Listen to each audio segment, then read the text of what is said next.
As a Ram Charan ఫ్యాన్గా నేను చాలా హ్యాపీగా ఉన్నాను. ఎందుకంటే బాయ్ చరణ్ అన్నకి పెద్ద సినిమాకి గాను కంగ్రాచులేషన్స్ చెప్తూ ట్వీట్ వేశాడు.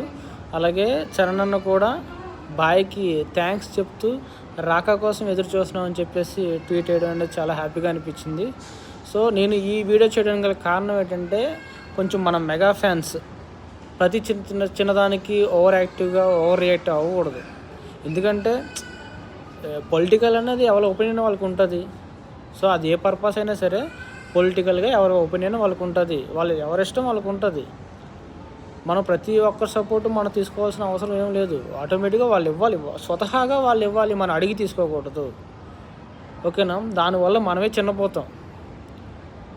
సో వాళ్ళు ఫ్యామిలీ పరంగా చాలా బాగుంటారు. మనం చిన్నదానికే ఎక్కువగా రియాక్ట్ అయ్యి ప్రతిదానికి బాయ్కాట్ లాంటి విధానాలు తీసుకురావడం వల్ల ఏంటంటే సో అదే సిచ్యువేషన్ మనం ఎదుర్కోవాల్సి వస్తూ ఉంటుంది కొన్నిసార్లు.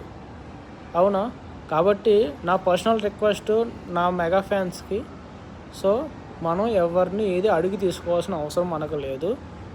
చిరంజీవి గారి గురించి తెలుసుగా మనకి, చాలా సౌమ్యుడైన, సైలెంట్గా ఆయన పైన ఆయన చేసుకుంటూ వెళ్ళిపోతారు. సో సక్సెస్ ఆటోమేటిక్గా అదే వస్తుంది.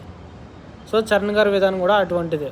కాబట్టి మన చరణ్ అన్న ఎవరిని ఏది అడిగి తీసుకోవాల్సిన అవసరం లేదు. ప్రతి ఒక్కటి ఆటోమేటిక్గా ఆయన వెతుక్కుంటూ ఆయన వస్తుంది. ఎందుకంటే ఆయన అంత మంచివారు కాబట్టి. సో జై చరణ్ అన్న. ఇప్పుడు సో మెగా ఫ్యామిలీ ఎప్పుడూ ఒకటే.